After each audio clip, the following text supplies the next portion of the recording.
Greetings, ladies and gentlemen, and welcome to this latest narration of the web series The Survivor Becomes a Dungeon.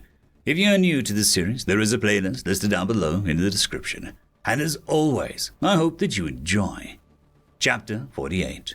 Vidmori Point of View. Zasada seemed to be relieved by my intentions after I explained the circumstances of the letter. In fact, he seemed to take to the task even more seriously than before. I dictated the letter to him, sounding firm but apologetic, as I explained the fake circumstances I'd thought up for the knights and acolytes, mixing it in truth with fantasy, as I told the story of being ambushed by bandits, with the half of our forces being injured, how we're currently holed up in a cave with the product, as well as several bandits that were taken alive. Hopefully, the slavers will be impatient and come and meet us on my turf, between the chance to get even more merchandise than initially planned, and attempt to extort their prospective business partners, considering the piss-poor situation they expect to come in on. After I said it all to say, Zasada couldn't help but flash a vindictive smile as he looked over his handiwork. Gingerly, he rolled up the scroll and looked to my core before lowering his head. Vidmori, your wisdom and intelligence know no bounds. I dare say I have never participated in an act of roguery and deception quite like this. I await to see the fruit of our efforts, he enthused, soon chuckling heartily and mischievously before laying the scroll before my pedestal. If you'll excuse me, I must at least inform the others of what shall transpire soon, he said, still rather cheerful, before bowing again and heading out of the cavern. All right, now then. Let's get this message out and the ball rolling. I look around for a moment and soon track down where Jack had gone off to, and from what I can tell, he's managed to make fast friends with the hawk, the messenger bird chowing down on some squirrel meat as it squawks happily in delight. It appears Jack has an excellent handle on the stick and carrot method, managing to make friends out of enemies. Jack, bring our guest back over here. It's time to get going. Jack perks up at my call and tweets out eagerly before looking at the hawk. Come along, you. Mealtime is over. He mused as he began making his way towards my chamber.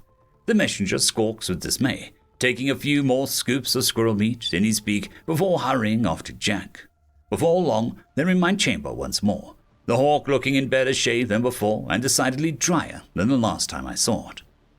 All right, Jack, I want you to follow after this messenger with a squadron of birds. Your task is to personally get eyes on the handlers before returning to me.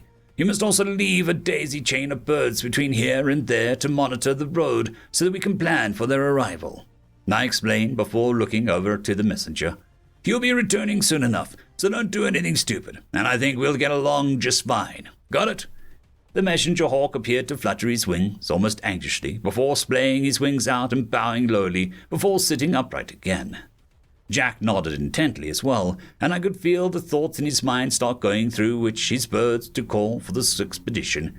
Aye, Vidmori, will do, he stated in a surprisingly dutiful tone before collecting the scroll Zasada left behind and tucking it away in the messenger's harness. The hawk stood stiffly, almost on instinct, as it took on its new package and relaxed once Jack had finished stowing the scroll. I look forward to hearing your report. Stay safe out there. For some reason, I feel the tingling of memories of my past, watching the youths and young adults who knew nothing of life before the fall of society, watching them getting geared up for the first time.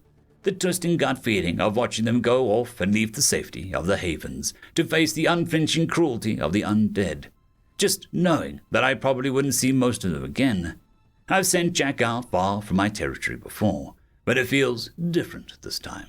He's more of a person to me now rather than an animal I just brought back. For some reason, Jack seems to tilt his head thoughtfully before offering a small beaky smile. Will do, Vidmori, I'll be careful. With that, he nudges the messenger hawk and turns towards the entrance of my chamber, as they both take to the wing and head out to do as I instructed. I couldn't help but stare after them for a moment before I noticed Basti staring up at me, her ears flicking a little. Oh, don't give me that. I'm not sad, maybe anxious, though it's only old memories for me now.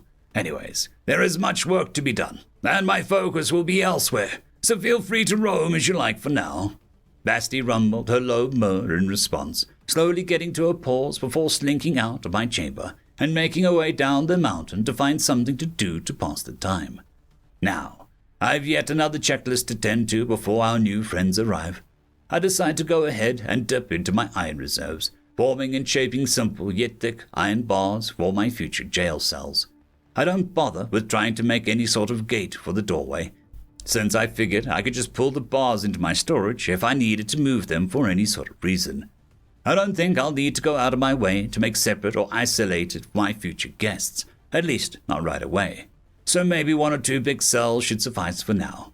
It doesn't take much to install the bars, opting to take one of my pre-carved rooms and block the narrow entryway with iron bars. This would mean that they would have plenty of room to move around and stretch their legs. But if I were to fill the room with all 6 of them, it would no doubt help with making the room feel at least cramped and get tensions to rise all on their own. Ultimately, it didn't take too long to set up the prison cell. I'll probably have to have the wolves or someone hunt some game for me. Maybe even have the rat cook to prepare some food for me so that I'll at least have something to feed my future guests, since it wouldn't be right to let them starve, even if they are slavers. Next, I ought to give the heads up to the sinners, maybe even dole out some armor their bodies came with in order to complete the act I intend to have them perform. I first look for them in their training room. The sinners having isolated themselves there for some rather intense training for the last several days. From what I could tell, their expectations about their own strength had been shattered after their encounter with the ooze. They took the loss hard and appeared appropriately humbled after charging in the way they did. It wasn't really their fault. It was a lousy matchup outright, and from what I could tell, only Envy and Sloth even had a chance to do anything against that ooze. Regardless, they weren't in their training room, surprisingly enough. Instead, I ended up finding them in the med bay, sitting around a still wounded Gluttony. From what I could tell, all 6 of the sins, including the recently awoken Dread, were meditating around Gluttony. Taking a closer look, I realized all of them were mimicking the technique I had learned from that lizard healer, slowly reaching out their mana and swirling it around within Gluttony. It was truly impressive display of synchronicity as they did their level best to stabilize her. From what I could tell, it was working. In fact, I decided to hijack this meditation session and brought out the bear corpse, laying it beside Gluttony as I threw in my mana into the mix and began to fuse the 2 bodies together. The bear shrinks and disintegrates as Gluttony begins to be fused with the parts and materials coming from the bear. Once more, the process took quite some time, but not nearly as long as it had with Dread, despite Gluttony needing much more extensive repairs. Before long, the bear is nothing but a pile of fur and bone scraps, and in its place is a petite yet beefy-looking bearkin woman. She looks more like a bear than a human, or rather a dwarf. They were looking more along the lines of a beastkin like a majority of the other beastkin in the haven. She admittedly looked rather cute at a glance, looking like some sort of oversized bear cub, but I have no doubt that the image will change once she wakes up. The sinners in Dread finally stirred out of their deep meditation states and collectively looked surprised by the new state Gluttony was in, though I could feel their minds collectively realize what happened as they stood. "Creator Thidmori, thank you for your aid in repairing Gluttony. We truly appreciate your generosity and care," Dread stated for the group, lowering his head and bowing in the direction of my core. "No need to thank me, guys. You're my people. Of course I'm going to help. But in any case, I have a task for you all. Specifically, I'm calling upon Envy, Wrath, and Greed. I've got a job for you 3 in particular," I explained gently, before calling on those 3. The sinners and Dread exchanging glances before the trio steps forward. "Come to my chamber, and I'll explain there."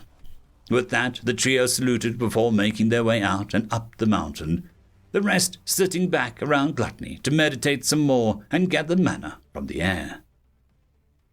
End of chapter.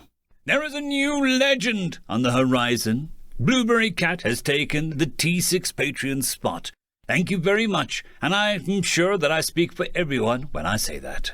I would just like to thank our T5 members, Lord Azrekahl, AmbroseKTal, Quantem Wensday, Dragzoon W.R.E, Blueberry Cat, Cam Maxwell, Casper Arnholtz, Bushmaster 177, and Leslie 517. Thank you very much.